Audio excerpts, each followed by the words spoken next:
올해는 신축년입니다. 소띠입니다. 그 가정에 소 4마리만 있으면 집안이 평안하다고 합니다. 내가 졌소, 당신이 옳소, 당신 마음대로 하소, 나를 용서하소. 이 소 4마리는 가정은 물론이지만은 우리들이 어느 공동체에서든지 이렇게 소 4마리를 키운다면 그 공동체는 굉장히 행복하고 부드러워지리라고 생각을 합니다. 지난주일에 저는 최고의 예배를 드린 아브라함이 최고의 축복받은 내용들을 살펴봤고, 오늘은 반대로 예배를 몰라서 망한 사람 사울을 생각해 보려고 합니다. 2주간에 걸쳐서 왜 이렇게 극단적인 내용의 설교를 하는가, 좀 더 여러분들이 선명하게 하나님 앞에 우리가 어떻게 이 믿음 생활, 예배 생활, 신앙 생활을 해야 될 것인가를 좀 더 명료하게 깨닫게 하기 위해서 오늘은 지난주와 반대되는 말씀 전하려고 합니다. 오늘 저는 이 본문을 통해서 몰라서 망한 사람, 이런 제목으로 말씀드립니다. 사울은 뭘 몰랐길래 망했는가? 오늘 본문에 3가지가 보여져요. 첫째로는 하나님을 몰라서 망했습니다. 사울은 하나님을 모르니까 하나님 말씀 불순종해서 그는 망한 거예요. 이 세상에 무식한 사람이, 가장 무식한 사람이 있다면 어떤 사람일까? 자기를 만든 하나님을 모르는 사람이에요. 그리고 하나님이 만드신 땅 위에서 살아가면서 하나님을 모르는 사람, 세상에 그 어떤 학박사를 막론하고 이처럼 무식한 사람이 어디 있겠어요? 자녀가 자기 부모를 몰라요. 이처럼 이런 사람 얼마나 그게 무식하냔 말이에요. 사람이 아니죠. 더 나아가서 고개를 쳐들고 하나님을 비방하고 대적합니다. 자기 만든 하나님. 결국은 끝나는 거죠. 사울은 왕이 되고 나서 2년 지나고 나서 매우 긴박한 상황이 사울에게 다가왔습니다. 블레셋 대군이 쳐들어 옴으로 인해서 모든 군인들이 다 무서워 도망가는 겁니다. 그리고 하나님 앞에 제사를 드리고 전쟁에 나가야 될 텐데 사무엘이 7일이 되어도 나타나지 않는 거예요. 뿐만 아니라 이 블레셋 공격이 코앞에까지 밀어 닥친 것입니다. 그러자 사울은 결코 해서는 안 될 제사를 본인이 직접 드린 거예요. 사울이 제사를 드리자마자 사무엘이 등장합니다. 사울은 사무엘에게 변명합니다. 사무엘에게 변명한 내용을 보면 대단히 설득력 있어요. 그리고 현실적이에요. 그리고 호소력 있어요. 그러나 하나님의 말씀 앞에서는 순종이냐 불순종이냐 있을 뿐이지 거기에 무슨 변명, 거기에 뭐 어떠한 것도 통하지 않아요. 이유가 있습니다. 순종하면 하나님이 다 책임을 져주기 때문에 그래요. 불순종하면 열린 길도 막힌다고요. 왜 그래요? 하나님은 전능하신 분이기 때문에 그래요. 하나님은 못하실 것이 없기 때문에 그랬습니다. 그런데 사울은 하나님을 몰라도 너무 모르는 거예요. 우리가 하나님을 알아야 됩니다. 우리가 하나님을 어떻게 알 수 있을까? 하나님 아는 비결은 성경을 통해서 알 수 있는 거예요. 창세기 1장부터 계시록 22장까지 1189장이 모두 하나님을 소개하는 책입니다. 성경을 부지런히 읽어야 할 이유가 여기 있는 겁니다. 우리는 하나님을 아는 데 힘써야 됩니다. 호세아 선지자는 이스라엘 백성들이 나라가 너무너무 어려움 당하는 겁니다. 백성들이 계속 환난을 당하는 겁니다. 호세아 선지자는 그 이유를 알아요. 그래서 호세아 선지자는 목청 높여 외치기를, 호세아 6장 3절에 보면 우리가 여호와를 알자, 힘써 여호와를 알자. 여러분, 하나님 알려면 힘써야 돼요.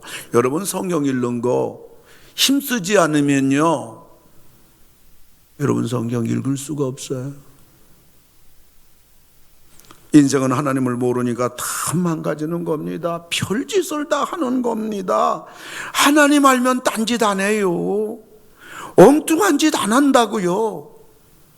우리 사람인지라 뭐 이런지 저런지 그저 부족해서 넘어지고 뭐 생각으로도 죄를 범하지만 우리 알잖아요. 예수 믿는 사람 이 짓 하면 안 되는 죄가 있잖아요. 하나님을 알면 그 죄까지 안 가요. 그러나 사울은 하나님을 몰랐어요. 하나님 말씀에 불순종함으로 인해서 결국 사울은 망하게 된 겁니다. 두 번째로 이 사울은 예배를 몰라서 망한 겁니다. 예배를 모르다 보니 질서를 어겨서 망한 겁니다. 여러분, 제사는 아무나 집례하는 게 아니잖아요. 사무엘상 10장 8절 보면 너는 나보다 앞서 길갈로 내려가라. 내가 네게로 내려가서 번제와 화목제를 드리리니 내가 네게 가서 네가 행할 것을 가르칠 때까지 7일 동안 기다리라. 사울이 2년 전에 왕이 됐어요. 그때 사무엘은 사울에게 이 사실을 철저히 주지시켰어요. 왕이 통치하다 보면 이런 일 저런 일 어려운 일이 다가옵니다. 그때 딴 데 가지 마세요. 길갈로 가세요. 그러면 내가 길갈에 가서 번제와 화목제를 하나님께 드릴 겁니다. 그러면 하나님은 분명히 왕이 어떻게 행해야 될 것을 나한테 말해줄 겁니다. 내가 그걸 가르쳐 드릴게요. 그대로 하면 하나님이 도와주시고 전부 다 해결해 주십니다. 혹시 나를 기다리더라도 7일까지는 꼭 기다려야 됩니다. 무슨 일이 있어도 그 전에 왕이 성급하게 처신하면 안 됩니다. 2년 전에 사울이 왕이 됐을 때 사무엘은 철저하게 이것을 말해줬다고요. 이 사무엘이 사울에게 말한 내용을 가만히 보면 예배가 뭔가를 거기 다 가르쳐줘요. 예배는 무엇보다도 장소가 중요하다. 사무엘상 10장 8절 보면 너는 나보다 앞서 길갈로 내려가라. 왜 사무엘은 사울에게 길갈을 얘기했을까요? 길갈은 사무엘 선지자가 이스라엘 백성들을 모아놓고 함께 예배드리면서 이 사울을 군왕으로 세운 자리입니다. 사무엘이나 사울에게 하나님께서 예배를 받으시는 언약의 장소예요. 다시 말하면 예배 장소란 말이죠. 이걸 보면 하나님은 하나님의 백성들로 하여금 하나님을 예배하는 장소를 정해주신 것을 우리가 알 수가 있는데요. 모세가 성막을 세우기 전까지 하나님은 이스라엘 백성들로 하여금 돌단에서 제사를 드리도록 했어요. 웅장한 나무나 혹은 어떤 대단한 곳에서 제사 드리지 말고 돌단에서만 예배 드려라. 그리고 이스라엘 백성들이 출애굽해서 가나안 땅 도착할 때까지는 계속 40년 동안 움직이는 거니까 텐트, 성막, 뭐 텐트라고 해서 먹어져 값싼 게 아니죠. 수백억 되는 그러한 거룩한 성막이죠. 여기서만 예배 드리도록 했어요. 그리고 가나안 땅에 도착하면 정착한 거잖아요. 그래서 이곳에서 이제 움직이지 않아도 될 건물, 성전이죠. 솔로몬 성전. 여기서 예배 드리도록 했습니다. 그리고 신약에 와서는 성령이 강림하고부터는 하나님께서 이 땅에 교회를 세워주셨어요. 그래서 교회에서 예배 드리도록 이렇게 하나님께서 하나님 백성들이 예배 드리는 장소를 정해 주신 겁니다. 요즘 영상 예배를 드리다 보니까 희한한 예배론들이 다 고개를 이곳저곳서 들고 일어나는데 그 중에 하나가 무교회주의자들입니다. 무교회주의자들의 예배관은 뭔고 하니까 하나님께 신령과 진정으로 예배를 드릴 수 있다면 어디서든지 예배를 드려도 그 예배는 하나님이 받으시는 예배다 하는 잘못된 신학, 잘못된 신앙입니다. 예배는 아무 데서나 어디서나 드리도록 되어 있지 않아요. 생각해 보시기 바랍니다. 예배는 신령과 진정으로만 드리면 어디서든지 된다고 하면 사람이 어디로 가요? 개인 예배로 가요. 어디로 가요? 등산 예배로 간다고요. 어디로 가요? 낚시 예배로 간다고요. 신령과 진정으로만 드린다면 사람이 그 하나님이 정해주신 그러한 규칙에서 문이 개방되면요, 삼천포로 빠지게 되어 있습니다. 성경적인 개혁주의 예배로는 뭐냐? 하나님께 예배를 신령과 진정으로 드리되 성도들이 모여서 공동체, 에클레시아, 교회, 구원받은 성도들이 모여서 드리는 예배를 하나님이 받으신다. 이게 성경적 개혁주의 예배론인 거예요. 여러분, 사도 바울이 이 땅에서 한 게 뭐예요? 가서 전도하고 교회 세우고 옮기고, 가서 전도하고 그곳에 교회 세우고. 사도 바울은 평생 이렇게 했습니다. 본인이 세운 교회에 문제점이 생기면 그 교회에 직접 갈 수 없으니까 편지를 써가지고 인편으로 그 편지를 보낸 그것이 신약 성경이에요. 우리는 지금 어쩔 수 없이 영상으로 예배를 드리고 있지만은 그럼에도 불구하고 우리들은 하나님, 우리 성도들이 다 함께 모여서 자유롭게 편안하게 마스크 다 벗고 찬양대서 서고 같이 교제도 하고 밥도 먹고 사랑방도 모이고 우리 남녀전도회 같은 믿음의 형제들끼리 마음껏 하나님을 예배드리고 교제하며 섬길 수 있는 그날이 속히 오기를 간절히 사모하는 마음으로 오늘도 지금도 수십 가정이 자녀들과 함께 영상으로 예배드리는 조회수를 제가 방금 보고 올라왔습니다마는 그 사모하는 마음으로 영상 예배를 드려야 되는 거예요.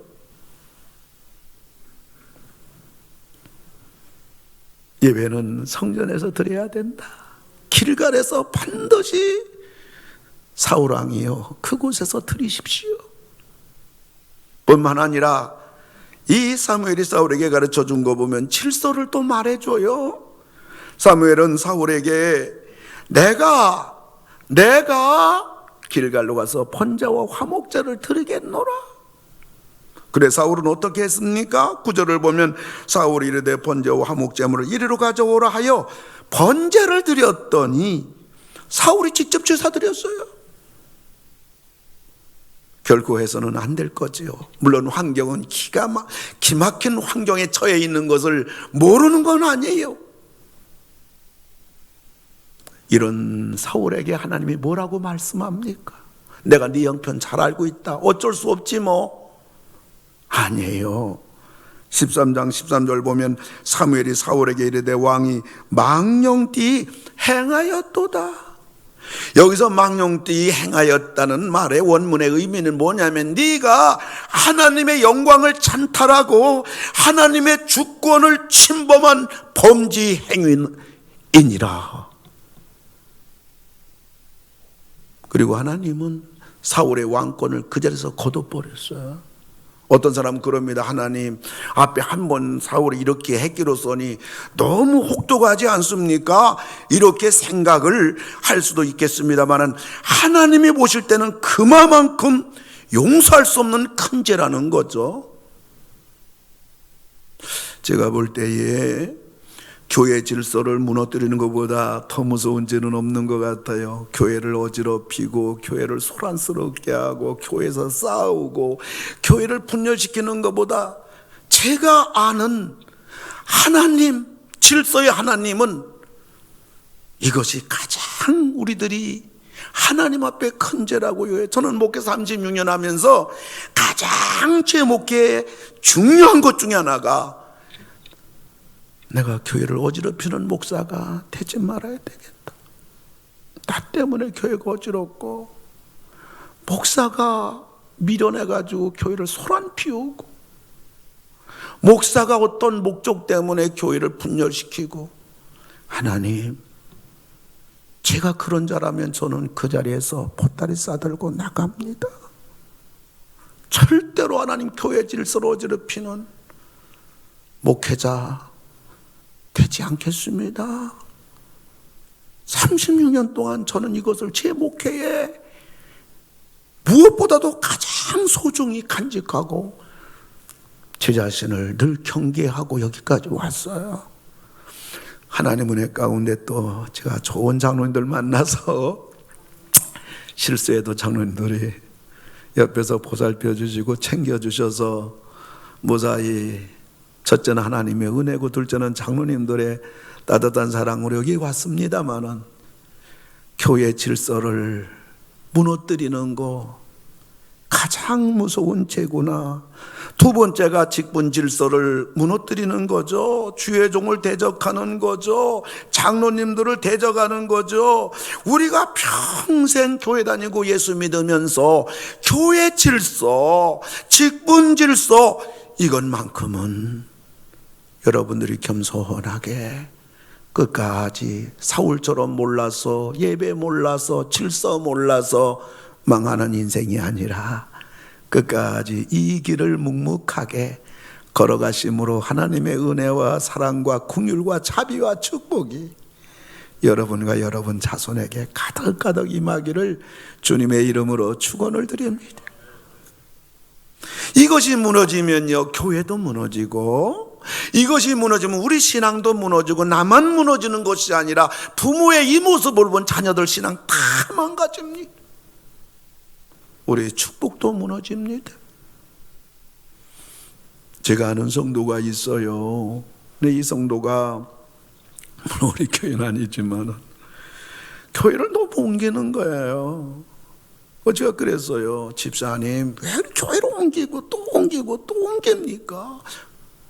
근데 이분이 하는 얘기가, 목사님, 교회가 도대체 마음에 들어야 되지. 교회가 이 문제가 있고 저 문제가 있고 저 문제가 있고요, 목사도 마음에 안 들어요. 이 문제 있고 저 문제 있고. 근데 내가 어떻게 신앙생활해요? 아주 불평과 불만이 대단해요. 그게 괜찮은 교회라는 걸 제가 알고 있는데 말이죠. 그러다 보니 지금도 교회를 안 다녀요. 아마 제가 생각할 땐 또 다닐 거예요. 다니는데 얼마나 다닐 수 있겠는가. 이 성도의 문제가 뭔가 생각해 봅니다. 질서를 인정하지 않는 거야. 권위를 인정하지 않는 거야. 교회 권위는요, 하나님이 세우신 권위예요. 그 목사가, 장로님들이, 성도들이 교회의 권위를 손댈 수는 없는 거예요.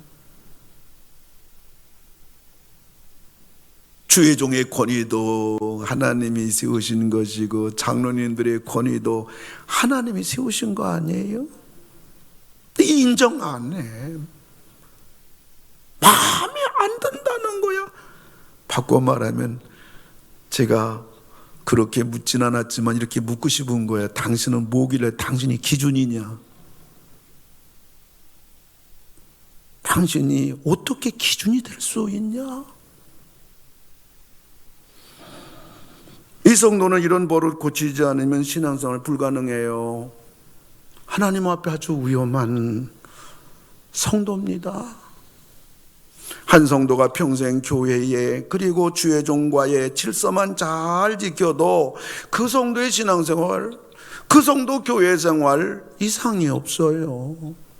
그 하나님이 그 가정을 편안하게 하시고, 하나님이 그 가정을 지켜주시고 도와주셔서 하나님의 은혜와 사랑과 축복 안에 있으면 될 줄로 믿습니다. 뭐 신앙생활이 딴 거가 있나요? 하나님 사랑받고 인정받고 축복받고 죽으면 천국 가는 거지. 복잡하지 않다고요.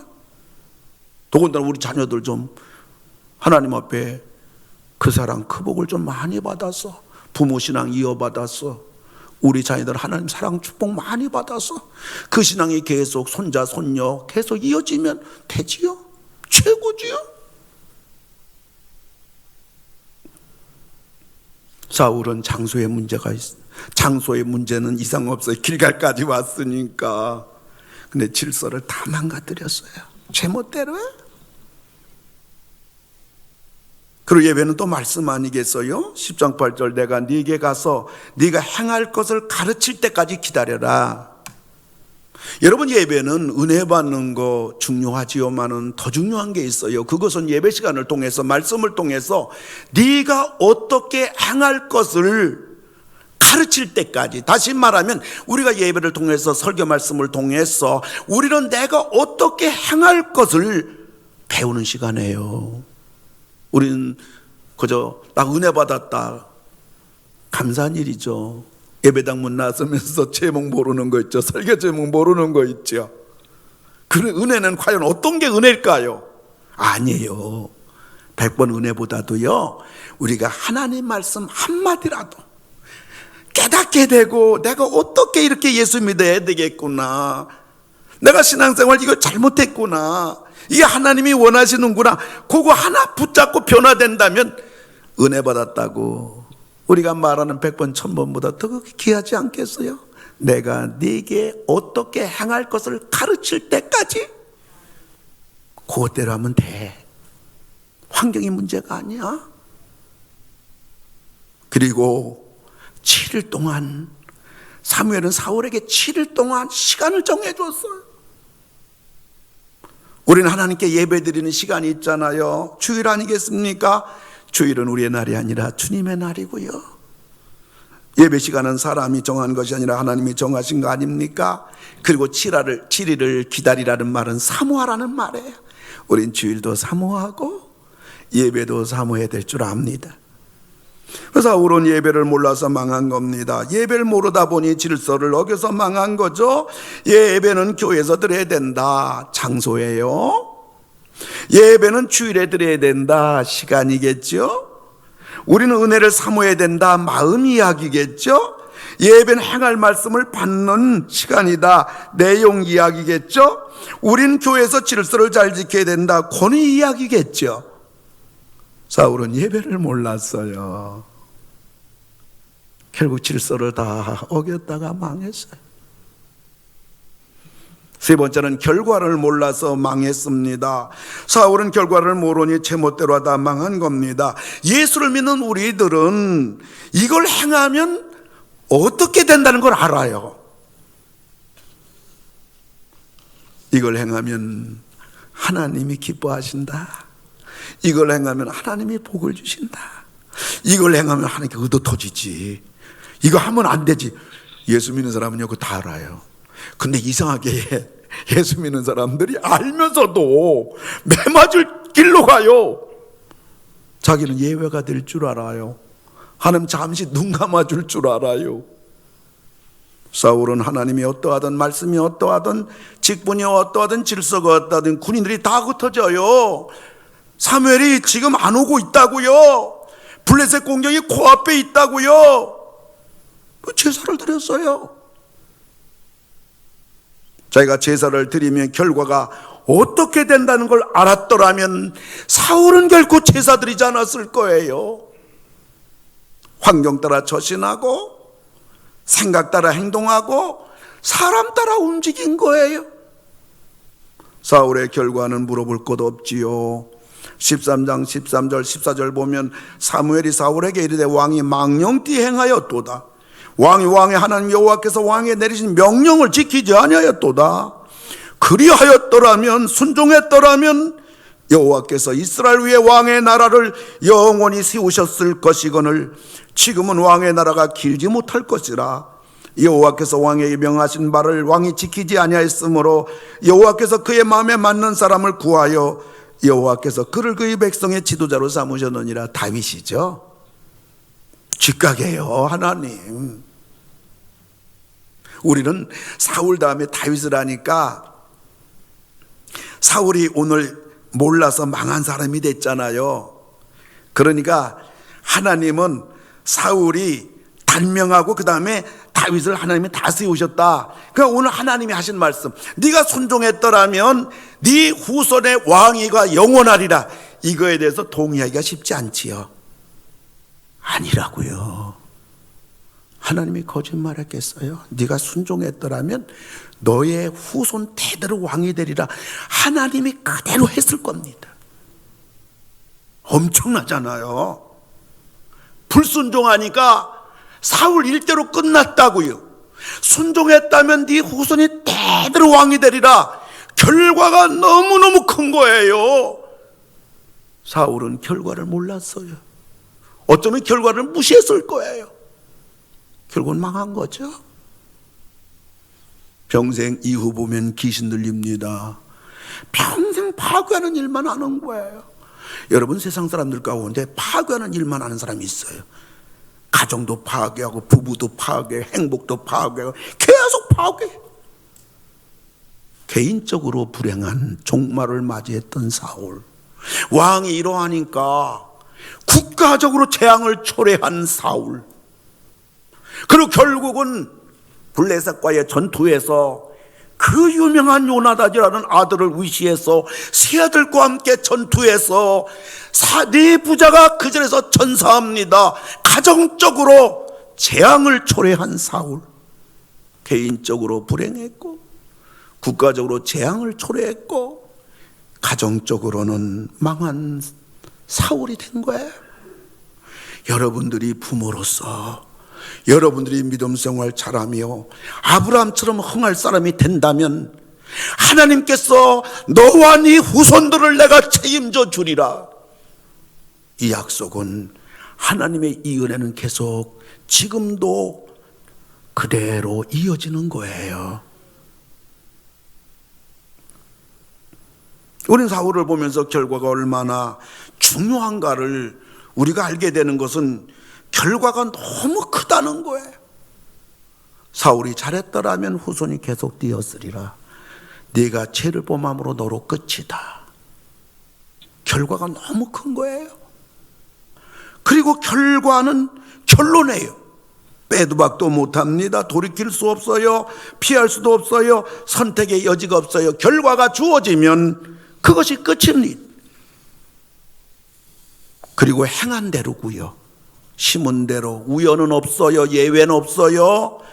실수도 없어요. 왜요? 결과는 하나님의 몫입니다. 사울이 왜 이렇게 모르는 자가 됐을까? 가만히 생각을 해보면 사울은 2년 인생이에요. 체험도 2년입니다. 2년 전에 사울이 하나님을 만나고 나서 오늘 2년 지나고 나서 오늘 완전히 사울이 끝났거든요. 우리가 많은 체험을 하려고 하면 하나님 앞에 많은 기도를 해야 될 줄 알아요. 기도는 체험으로 가는 거거든요. 왜요? 응답이니까. 사울은 2년 인생이에요. 말씀도 2년이라고요. 2년 전에 사무엘을 통해서 하나님의 말씀을 배운 사울, 왕이 되고 나서 뭐 제대로 말씀 배울 수가 있나요? 말씀도 2년, 체험도 2년, 믿음도 2년. 여러분, 2년이라는 시간이 사울로 하여금 왕권을 유지하고 하나님의 뜻을 받들어 섬기는데 얼마나 사울을 지탱해 줄 수가 있냔 말이에요. 여러분들 기도에서 체험도 많으시고요. 여러분 말씀을 통해서 말씀도 풍성해지고요. 여러분 순종해서 믿음도 깊어져서 여러분이 어떠한 일을 만나든 이 세상 살아가면서 넉넉하게 몰라서 망하는 사람이 아니라 여러분들이 알므로 견고하게 서서 승리하고 흥하는 여러분들 되기를 주님의 이름으로 축원합니다. 하나님 몰라서 망했어요. 하나님 모르니 불순종해서 망했어요. 예배를 몰라서 망했어요. 예배를 모르니 질서를 지키지 않으므로 사울은 망했어요. 결과를 몰라서 망했어요. 제멋 따로 하다가 망했습니다. 말씀을 맺고자 합니다. 지난주에 제가 아는 목사님 만났어요. 저를 찾아와서 이런 얘기 저런 얘기하는 가운데 우리 노예의 어느 교회의 예배 중에 경찰이 몰려왔다는 거예요. 뭐 우리 교회도 오니까 뭐 이상은 없습니다. 오늘 또 왔어요. 오늘 또 왔다 시청에서 왔다 갔는데 뭐 괜찮지요. 그런데 경찰에 몰려와서 목사님이 그랬대요. 아이, 뭐하러 오시냐고, 보라고. 방역자라지, 성도 마스크 다 쓰지. 뭐 이렇게 몰려오냐고. 그랬더니 경찰관들이 하시는 말씀이 고발해서 왔어요. 그러는 거예요. 아니, 도대체 누가 고발하냐, 예배 시간에. 그랬더니, 목사님 죄송해요. 우리도 오고 싶진 않은데요. 목사님 교회 성도가 고발했어요. 그래서 왔어요. 그러니 안 올 수가 있나요? 그 성도가 보고 있는데. 우리 노예교회, 큰 교회뿐만 아니라 파주에 있는 교회도 그렇고요. 굉장히 슬프더라고요. 안 믿는 분들이 뭐 고발하는 거 있을 수 있어요. 2000년 전에 가룟 유다가 현대판 가룟 유다가 지금도 있구나, 그런 생각했어요. 또 그러면 그 목사님 또 그런 얘기예요. 제가 아는 어느 가정인데요, 아들이 아빠 차 끌고 가지 말라고 하는데 이 차를 끌고 가서 뭐 수없이 접촉사고 냈다는 거예요. 아버지가 화가 났대. 몇 번 용서해 줬는데, 그래가지고 소리를 퍼럭 지르면서 한 대 접어갔대. 접어간 게 아마 머리통 접어가는지 등짝 두둥겨진지는 모르겠어요. 아들이 경찰에 고발했어요. 그래서 아버지가 120시간 교육받아라, 사회봉사하라, 행정명령 떨어졌대요. 요즘 초등학생들끼리 만나서 이런 얘기 한대요. 우리 아버지 내가 지금 봐주는 거야. 아버지 조심해. 나한테 잘못됐다가는 고생 좀 할 거야. 초등학생들 모여서 이런 얘기 한대요. 웃어 넘길 이야기가 아니에요. 세상이 여기까지 온 거예요. 가정이 여기까지 온 거예요. 희한한 신앙생활이 우리 영상 예배 드린다는 거 꿈에들 생각했냐고요. 여기까지 왔다고요. 이러한 희한한 세상을 살아갈 때에, 그런 세상이지만 그럼에도 불구하고 우리가 몰라서 망하면 이것처럼 슬픈 일이 어디 있습니까? 워낙에 2021년도에 여러분, 하나님을 몰라서 망한 사울이 아니라 하나님을 여러분들 아는데 최선 다하기 바랍니다.